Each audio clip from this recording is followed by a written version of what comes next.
Update. Daughter-in-law banned me from her housewarming over my Facescar, so I took the house back. Original post. I, 63 female, had been dealing with all sorts of curveballs life has thrown at me, but now it seems just too much to handle. My daughter-in-law, let's call her Susan, is hosting a party at the new house, and I'm not even invited to it. I got to know this from my niece, who follows Susan on Facebook. My niece called to tell me that she was upset about not being invited. I was puzzled.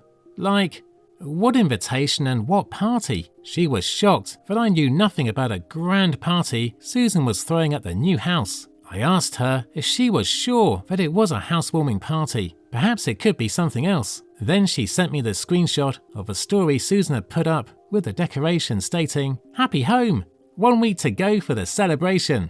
Can't wait for a house tour." All these stories pretty much summed it up. The naive me thought perhaps they forgot to invite me. Not that the inner me didn't know the truth, but you know, sometimes this hope makes you do stupid things. I waited eagerly for my invitation, but it never came. I tried to stay patient, thinking maybe it got lost in the mail or that they were planning to invite me in person. The party is tomorrow, and how could it not occur to them that I wasn't on the guest list? This morning, I called my son, let's call him Mark, to ask about it. He seemed uncomfortable, stammering, but it must have been a mix-up and that he thought Susan had invited me. I said, "No, I didn't get any invite." He said Susan has been very busy these days commuting for work, driving the kids to school and other classes, and then supervising the renovation of the house. He told me not to worry, and that he would check with Susan and get back. It was clear he was lying, or at least covering for her because, hello, it takes 10 seconds to forward an invitation. I waited all afternoon, but no calls, no texts. It's certain that I'm not invited. It may sound very trivial to some of you, and I don't want to counter that, but I have the right to be upset about it. My life's journey has been filled with challenges, but I've always managed to persevere. However, there are certain moments that break me into pieces, and this is one of them. Probably a little background would help. My husband, my rock, was my biggest supporter and partner in everything. When he passed away, he left me with substantial wealth, the house, pretty huge insurance money, and some other savings here and there. He ensured I'd be okay after he was gone. Surprisingly, he left nothing for Mark. He mentioned in his will that he deliberately left everything to me, and then it would be on me to decide what to do with it. Mark was very upset about this, but I ensured to have his back. He's my only son. Since then, I've always supported him in every way I can. Mark has always been a very good kid, though he's had his share of struggles. He's the type of person who's kind-hearted, but not always practical, which has sometimes led him into difficult financial situations. There were so many times when my husband bailed him out, and maybe that was the reason he didn't give him everything outright. When he married Susan, I was happy for him. He seemed genuinely in love, and I wanted nothing more than to see him happy. But soon after marrying her, he became distant from us. I didn't mind much and respected his boundaries. From the very beginning, there was something off about Susan. It wasn't that she was openly rude or hostile, it was more subtle than that. There was a coldness in her that I couldn't quite put my finger on. She was polite, but I felt like there was a wall between us that I could never break through. At first, I thought it was just a natural awkwardness. That sometimes happens when families blend, so I gave her the benefit of the doubt.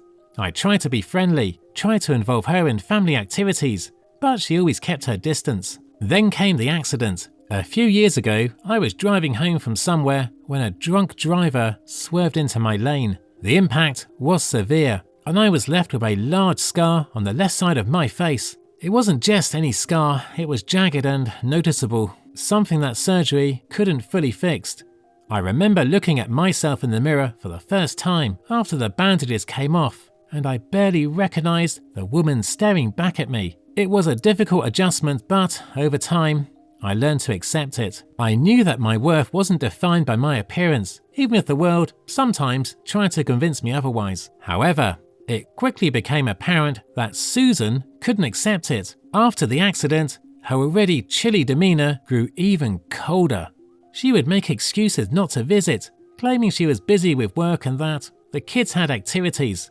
I knew something was wrong, but I couldn't figure out exactly what it was. Maybe I was too optimistic, hoping that whatever was bothering her would eventually fade away. Sadly, that never happened. However, that never deterred me from standing up for Mark whenever he needed me. I expected the same cordial, if not loving relationship from them. Guess it doesn't work that way with parents. Children always want you to have their back, but you can't expect anything from them without being called nosy and needy. Sometimes I miss my husband a lot. When he was here, I didn't need anyone. We both were enough for each other. I hope I get over this bitter feeling soon. Thanks if you have read this in full. My opinion for OP. You have my sympathy, OP, and there definitely seems to be a subtext to daughter-in-law's hostility towards you. I think the best way would be to talk it out, release all that bad energy, and try to get to the bottom of what's happening here. You certainly don't deserve to be treated the way you're being treated now. Now for the updates. Update 1. I never expected things to escalate so quickly. After the initial incident, I decided to take some time to think things through. My son Mark and his wife Susan had been living with me for about 6 months, and in that time, Susan had crossed more lines than I could count. The latest incident, where she yelled at me and demanded that I leave my own home, was the final straw. I knew I had to take a stand. The next day, I sat them both down for a serious conversation. I told them that this arrangement wasn't working anymore and that they needed to start looking for a new place to live. I explained that I was willing to give them 2 months to find a new place, but after that, they would need to leave. Susan, as expected, didn't take the news well. She started ranting about how I was abandoning my own family and leaving them homeless. Mark, on the other hand, was quiet and didn't say much, which hurt even more. I spent the next few days trying to figure out the best way to handle the situation. I didn't want to cause any more drama, but I also knew that I couldn't keep living like this. So I spoke with a lawyer to understand my rights and make sure I was going about this in the right way. The lawyer assured me that I had every right to ask them to leave, especially since I owned the house and had never given them any legal claim to it. When I informed them about the legal steps I was taking, Susan exploded. She accused me of being heartless and selfish, claiming that I was tearing the family apart. She even tried to guilt me by bringing up my grandchildren, saying they would suffer the most if they had to move. This was the hardest part for me. I love my grandchildren deeply, and the thought of them being hurt by all this tore me apart. But I knew that I couldn't let Susan continue to manipulate and control me through them. As the days went by, the tension in the house became unbearable. Susan started giving me the silent treatment, and Mark seemed torn between his loyalty to his wife and his love for me. I could tell he was struggling, but he wasn't doing anything to help the situation. It was clear that he wasn't going to stand up to Susan, which left me feeling even more isolated and alone. One evening, after yet another argument with Susan, I realized I couldn't wait 2 months. The stress was affecting my health, and I knew I needed to take action sooner. The next morning, I sat down with Mark again, this time without Susan. I told him that I loved him and the kids, but I couldn't continue living like this. I gave them 1 month to find a new place and made it clear that if they didn't leave by then, I would have to take further legal action. Mark looked devastated, but he didn't argue. I think he realized that I was serious this time, and that there was no point in trying to change my mind. Susan, on the other hand, was furious when she found out. She accused me of all sorts of things and even threatened to take me to court, but I stood my ground. I knew I had the law on my side, and I wasn't going to let her bully me anymore. The next few weeks were tense, but I started to feel a sense of relief. I had finally taken control of the situation, and I knew I was doing the right thing. I started making plans for what I would do once they were gone, and for the first time in a long time, I felt hopeful about the future. I'm not sure what will happen next, but I know that I've made the right decision. It's been a painful process, but I'm determined to reclaim my life and find peace. I'm grateful for all the support and advice I've received from friends and family. It's helped me stay strong during this difficult time. I'll continue to update as things progress, but for now, I'm focusing on taking care of myself and moving forward. Update 2. I'm going through waves of emotions. One day I feel strong and savage, and then my loved ones shatter me, and I go back to feeling miserable. So Mark and Susan arrived with the kids on Sunday. When the kids headed to the backyard to play, Mark initiated a discussion over the financial crisis. I shot them point blank. What was the reason for not inviting me to the party? No BS, please. They were taken aback. Mark stammered for an answer, but I wanted to hear from Susan. She didn't even try to hide the truth. She looked at me with that same cold stare and told me flat out that she didn't invite me because she didn't want me there. I was stunned. I asked her why, and her reply was something that made my blood run cold. She said, "I didn't want the embarrassment." I was so taken aback that it took me a moment to process what she was implying. When I pressed her for an explanation, she sighed and said, "Look, your face, it's just too much. I didn't want to scare the guests." There it was. The truth laid out in the most cruel and heartless way possible. She didn't want me at their housewarming party because of my scar, because she thought I looked ugly and didn't fit into the image she wanted to present to her friends and family. I couldn't believe what I was hearing. This was a woman who was living in a house I had given them out of love and concern for their well-being, and she had the audacity to tell me I wasn't welcome because of my appearance. I took a deep breath, trying to stay calm. I reminded her that the house they were celebrating in was paid with my money and that it was my gift to them. She didn't seem to care. She just shrugged and said, "That doesn't mean you get to ruin my party." I felt something snap inside of me. I had always tried to be patient and understanding, but this was too much. I wasn't going to let her treat me like I was less than human, not after everything I had done for them. So I made the decision right then and there. I told her that if she didn't want me in the house, then she didn't need the house at all. I informed her that the deed was still in my name. I hadn't signed it over to them yet because I wanted to make sure they were settled first. And now I was glad I hadn't. I gave them 30 days to vacate the property. I could see the shock and anger in her eyes. She realized I wasn't bluffing because I stared back at her with the same cold stare.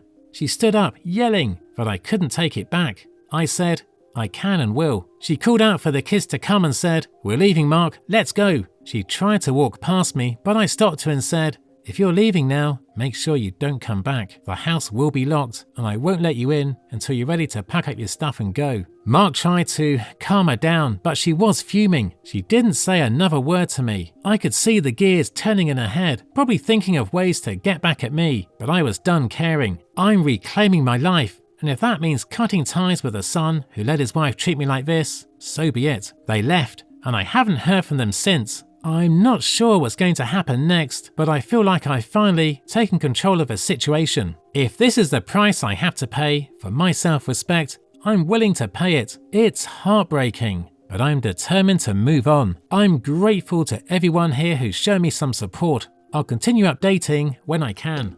Update 3. Sorry, it took me longer to update this time. To say that the last few days have been eventful would be an understatement. After I told Mark and Suzanne to vacate the house, things escalated quickly. I wasn't surprised, to be honest. Susan's temper was bound to lead to some drama, and it did. The day after I told them to leave, I received a call from a lawyer. Susan was trying to contest my right to evict them, claiming that I had gifted the house to them and that they had a right to stay. I expected this move. However, what Susan didn't realize is that I kept all the documentation regarding the purchase and ownership of the house, and it was still legally mine. I explained everything to the lawyer, who advised me to stand my ground. He informed Susan's lawyer that they had no legal claim to the property. This infuriated Susan, who started bombarding me with angry texts and calls, demanding that I let them stay. I refused to engage. I wasn't going to let her bully me anymore. Meanwhile, Mark tried to mediate, pleading with me to reconsider.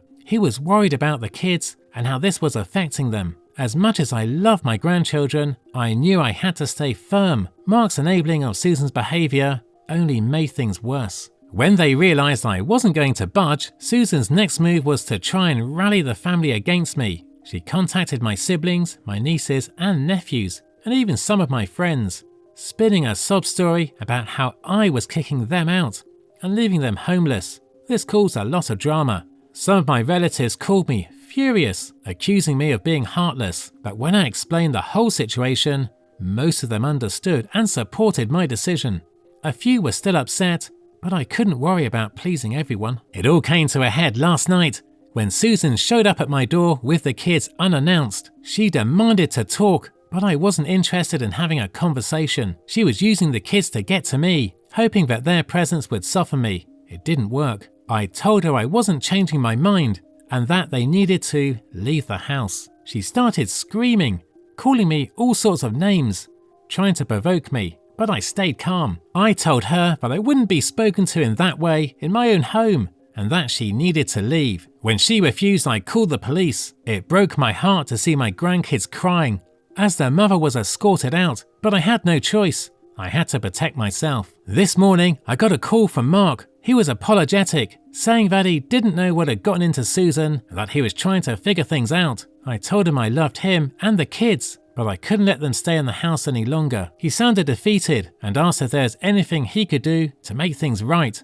I told him the only way we could even begin to mend things is if Susan apologized and agreed to family counseling. I don't know if they'll go for it, but I had to set some boundaries. So that's where things stand now. Mark and Susan have 2 weeks left to move out. I've hired a lawyer to make sure everything is handled legally and properly. It's been a painful process, but I feel a strange sense of relief. For the first time in a long time, I feel like I'm taking control of my life. It's not easy, but I know it's the right thing to do. I'll update again if anything significant happens. Thanks for all the support and advice. It's helped more than I can say. That's all for today. If you enjoyed this story, please like the video and share your thoughts in the comment section down below. Thank you.